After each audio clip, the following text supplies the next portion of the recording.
All right, so we're diving into some pretty dark territory today. A story that just won't let go. Yeah, this one has stuck with people for Yeah. decades. The Zodiac Killer. An unidentified serial killer who terrorized Northern California. Late 60s, early 70s, over 50 years later, it's still baffling investigators. Absolutely. And the public is just fascinated by this case. Because it's not just history, it's a living mystery. Still so many Oh, questions.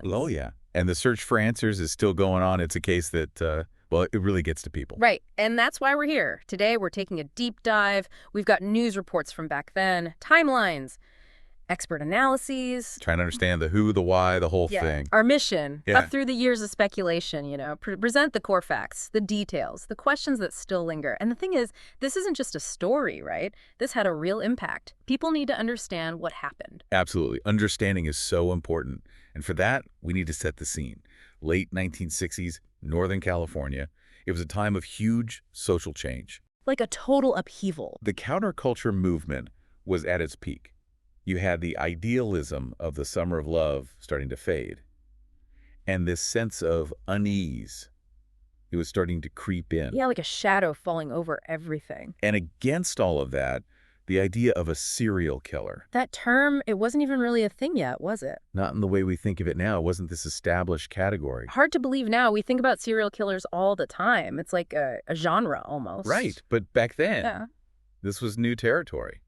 Unsettling. And then you have this figure, this terrifying figure, the Zodiac. He claimed 37 victims, Staggering number. but investigators have only definitely linked him to 4 attacks. 7 individuals involved. And tragically, 5 of those people, they didn't survive. 5 lives lost. Hmm. And 2 survivors left to grapple with this horrific experience. So let's break down these attacks because they're really the foundation of the whole Zodiac story. The very beginning. The first attack, December 20th, 1968. We have David Faraday, 17 years old, and Betty Lou Jensen, just 16, high school sweethearts. Young love. They were on their first official date, promised to be home by 11 p.m. But they never made it. Shortly after 11, a passing motorist on Lake Herman Road in Benicia. Comes across this horrific scene. David's station wagon. Passenger door wide open. And just a few feet away. Betty Lou. 5 gunshot wounds in her back. She tried to run. It seems so. Uh-huh. David was next to the car. Huh. Alive, but shot in the head. He died on the way to the hospital. It's just Right. heartbreaking. The crime scene, as grim as it was, it gave investigators some clues. Bullet hole in the back of the car. Might have been forced. Before the shooting started. Shell casings. Oh. .22 caliber weapon. Initially, police thought maybe drugs. Is a natural assumption at the time. But everything pointed away from that. David and Betty Lou, they were good kids. Model students. Not involved in anything that would explain this. No. Nothing that made sense. And then, just over 6 months later, July 4th, 1969, Solano County. Fear strikes again. This time, Blue Rock Springs Park in Vallejo, about 4 miles from the first attack. Darlene Farron, 22 years old, waitress, young mother, with her friend Michael McGough, 19. They were just sitting in Darlene's car. Ambushed. It echoed the Faraday-Jensen murders in a lot of ways. You had this young couple, secluded location. Tragically, Darlene, she was killed. Another young life gone. But Michael, he survived. And his account was incredibly important. He told investigators about another car, pulled into the lot around midnight, left, then came back. The driver approached their car, just opened fire. With a 9mm handgun this time. Right. Different weapon, but the pattern, it was starting to emerge. Young couples, targeted in secluded areas. And then the third attack, things shift. This one is different. September 27th, 1969. Brian Hartnell, 20. Cecilia Shepard, 22. College students. They're relaxing by Lake Berryessa in Napa County. It's a beautiful spot. Peaceful. And this time, no gun. This time, the attacker. He's wearing this bizarre hooded costume. Like something out of a nightmare. White cross-circle symbol on the chest. He approaches them, tells this story about being an escaped prisoner. Needs their car. Let's get to Mexico. Right. Even binds their wrists. Pre-cut clothesline. So methodical. And then, without warning, he stabs Brian multiple times in the back. Yeah. And then Cecilia. She fought back, but 10 stab wounds. It's just so brutal. After the attack, he goes to Brian's car, black felt-tip pen, draws that cross-circle symbol on the door, The Zodiac symbol. and underneath he writes the dates and locations of the previous attacks. The date of this one, September 27th, 1969. The time, 6:30 p.m. And then by knife. Chilling. Later that evening, a call to the Napa police. Payphone at a car wash. The caller reports a double murder. Describes Brian's car, the location. I'm the one who did it, he says. Brian, miraculously, he survives. But Cecilia, she died 2 days later. Another life lost. And then the final confirmed victim. Paul Lee Stein, 29 years old, taxi driver. October 11th, 1969. Picks up a fare in San Francisco's Union Square. The passenger asked to be taken to Presidio Heights. Washington and Cherry Streets. The passenger shoots Stein, back of the head, takes a piece of his shirt. This one initially seemed different, right? It did. At first, it was treated as a robbery. Didn't fit the pattern. Until the San Francisco Chronicle got a letter. This is the Zodiac speaking, claiming responsibility for Stein's murder. And the envelope. It contained a piece of Paul Stein's shirt, bloodstains. It was a confirmation. This was the Zodiac. And what's truly disturbing about this one is that there were witnesses. 3 teenagers saw the crime. They gave a description. But there was a police radio error. The suspect's race was misidentified. So responding officers, they actually encountered a man matching the description, walking away from the scene. But they let him go because he didn't fit the incorrect description they had been given. The Zodiac even bragged about this later in one of his letters. It's like he was playing a game. A deadly one. These attacks, they sent a wave of fear through Northern California. But the Zodiac's impact, it went beyond the violence itself. It was his communication, the letters, the ciphers. This is where the legend really took hold. It became more than just a series of crimes. It became this mystery. This puzzle that everyone was trying to solve. And it continues to resonate today. Between 1969 and 1974, a series of letters. Often starting with that chilling phrase, "This is the Zodiac speaking." Signed with a cross circle symbol. And these letters. It was strange. Misspellings. Cryptic messages. Like he was toying with the authorities. With everyone. 4 of these letters contain ciphers. 2 have been solved. One very early on in 1969. And the other, remarkably, just in 2020. These ciphers, people thought they were going to be so complex. The first one, the Z408, 408 symbols, it was actually cracked by a couple of school teachers, Donald and Betty Harden. Turns out it was a homophonic simple substitution cipher. Yeah, each letter wasn't always represented by the same symbol. Multiple symbols for a single letter. Added a layer of complexity, but not impossible to solve. And the message. It was disturbing. The Zodiac claimed he was collecting slaves for the afterlife. And he said he wouldn't reveal his identity because it would hinder his collection. Chilling. Like a window into his twisted thinking. The last 18 letters of that cipher, though, they've never been solved. Eburiat nefpidi. Some people think it's just filler. Others think it might be an anagram of his name.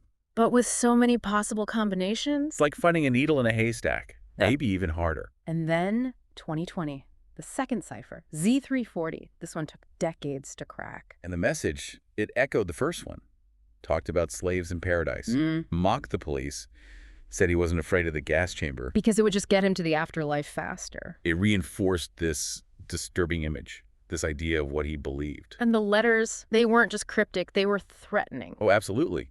He said if the ciphers weren't published on the front page newspapers, you'd kill more people. That weekend, he wanted the publicity. It was about control, amplifying the fear. Making everyone feel it. And then there's the letter where he claims responsibility for Paul Stein's murder, the one where he talks about being stopped by the police and let go. Because of that radio error. Right. And that same letter, he threatened to blow up a school bus. Bringing the terror to a whole new level. Targeting children. And then there was the letter with the map. The San Francisco Bay Area. Cross circle on Mount Diablo. A code. Supposedly the location of a bomb. And in a later letter, he explained the code. It involved geometric angles, radians. Showing a level of premeditation. This wasn't just random. This was planned. This was meant to cause panic. And then silence. 1974. The Exorcist letter. Referencing the movie. Right. That was the last confirmed communication. There have been others, suspected ones. But that's the last one definitively attributed to him. And the silence. It just adds to the mystery. Did he stop? Did he die? Did he just disappear? I don't know. And then there's the question of the victims. 5 confirmed deaths. But he claimed 37. So were there more? That's the question that haunts investigators. And there are other cases that have been linked to the Zodiac. The evidence isn't as strong, but the connections are unsettling. One of the most prominent is Cherry Jo Bates, 1966. 2 years before the first confirmed Zodiac killing. 18 years old. Found beaten and stabbed near the library at Riverside Community College. Hundreds of miles south of San Francisco. That's always been a point of A contention. long way. But there are similarities. Her VW Beetle, it was found abandoned. Distributor cap pulled out. Someone wanted to disable the car. A man's Timex watch was found nearby. Stopped at 12.24. Investigators think the attack happened earlier, though. Right. And then, a month after her death, the local newspaper and the police received letters. The confession. Taking responsibility. Details that weren't public. And later, more letters. Handwritten. Signed with a Z. 8's had to die. There will be more. It's chilling how similar they are to the Zodiac's later letters. The similarities are undeniable. And for years, people have debated whether she was a Zodiac victim. But law enforcement has never been fully convinced. The geography is a big issue, and there are some differences in the crime scene. But there have been efforts to connect the cases. Forensic evidence. That's how much this case still matters. People are still searching for answers. Absolutely. And then you have other cases that have been mentioned. 1963, Robert Domingos and Linda Edwards, shot near Santa Barbara. 1962, Raymond Davis. Cab driver murdered in Oceanside. There was a cryptic call to the police before that one. These cases, they often come up because of similarities, the Right. timing, the circumstances, but they lack that direct connection. No letters, no confirmed modus operandi. And then there's the Kathleen Johns abduction, 1970. She and her baby daughter, they were allegedly terrorized by a motorist. Forced off the road, the Zodiac claimed responsibility for this one. In a letter. But Kathleen Johns, she couldn't definitively identify him. And we can't forget Richard Raditich, the SFPD sergeant shot in 1970. The Zodiac claimed to have shot a man in a parked car around the same time. Same type of weapon used on Raditich. But again, no direct evidence linking the two. It just adds to the complexity, the unease, the feeling that maybe there's more to the story than we know. That maybe there are more victims out there. And through all of this, the killer has never been definitively identified. It's one of the most famous unsolved cases in America. A testament to how cunning he was and the frustration of investigators. The challenges in solving this case, they've been huge. Lack of conclusive DNA evidence, a partial profile from one of the letters, but not enough to pinpoint anyone. The police sketch, it's so vague. Yeah. And witnesses. They rarely got a good look at him. Just brief, terrifying glimpses. Over the years, there have been so many suspects. Arthur Lee Allen, he was the main police suspect for a while. DNA and fingerprint evidence ruled him out. But even then, that 2024 Netflix docuseries, This is the Zodiac Speaking, they still explored his possible involvement. Based on circumstantial evidence, alleged admissions he made before he died, it shows you how suspicion can linger even when there's no proof. And then there's Earl Van Best Jr. His son, Gary L. Stewart, he believed his father was the Zodiac. He thought he resembled the sketch, and his father had a troubled past. Gary Francis Post, identified by the case breakers in 2021. They pointed to DNA from the Cherry Joe Bates crime scene. Yeah. But that connection is disputed. Oh. And they had other things too. Shoe size, scars, anagrams in the letters. So many possible leads, so many theories, but no definitive answers. It's almost overwhelming. And it really shows how difficult it is to solve crimes like this, especially ones from so long ago, even with all the advancements we've made. It's a reminder that sometimes we just don't have all the pieces. Giuseppe Bevilacqua, a retired Army sergeant. He was named by an Italian journalist. Claimed Bevilacqua hinted at being the Zodiac, and another Italian serial killer, the Monster of Florence. But Italian police, they dismissed their investigation in 2021. Paul Dewar, named in a 2022 book. Circumstantial parallels in his writings, his interest in ciphers and bombs, connections to locations and symbols. Even his daughter found the research compelling. She was going to sue the author, but she changed her mind. Richard Marshall.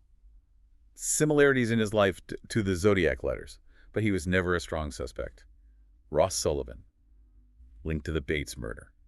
Suspicious behavior, resemblance to sketches. It just goes on, the list of potential suspects, and it shows how much this mystery still grips people, the hope that maybe someday we'll find the answer. The real mystery, the core of it, it's the lack of that one piece of evidence, that irrefutable proof. The DNA, the fingerprint, something that directly ties someone to the Zodiac crimes. We have so much. Letters, ciphers, witness accounts, but that one piece, it's missing. And that's what keeps people coming back to this case. The fascination with the ciphers, the taunting letters, the fact that he was never caught. There have been so many documentaries, books, websites dedicated to solving this. It's a story that continues to fascinate and horrify. It really does. So what stands out to you the most after looking at all of this? The contrast, I think. The brutality of the attacks, the violence, and then the intellectual side. The ciphers, the letters. It's like he wanted to play this game. Yeah. With the police, with everyone. It's a need for attention, right? A need for recognition. But a twisted, dark need. Absolutely. And for me, it's a reminder of how hard it can be to catch someone like this, especially back then, before all the technology we have now. And it shows you the impact these kinds of cases have, the fear, the unanswered questions. They linger for generations. So as we wrap up, we're left with a chilling truth. A reign of terror. 5 confirmed victims whose lives were cut short. Cryptic messages, unsolved ciphers, suspects but no proof. The impact on those communities, it was profound. And the search for the truth, it goes on. Because we need answers. We need closure. This wasn't just some story. This was real. Real people were hurt. Real lives were lost. And it makes you wonder, what would drive someone to do this? To kill, to taunt, to play these games? Is the Zodiac still out there? Did he die? Did he just blend in, live a normal life? These are the questions that keep people up at night, the questions that make this case so compelling. It challenges us to think about the nature of evil, the limits of our understanding, the darkness that can hide in plain sight.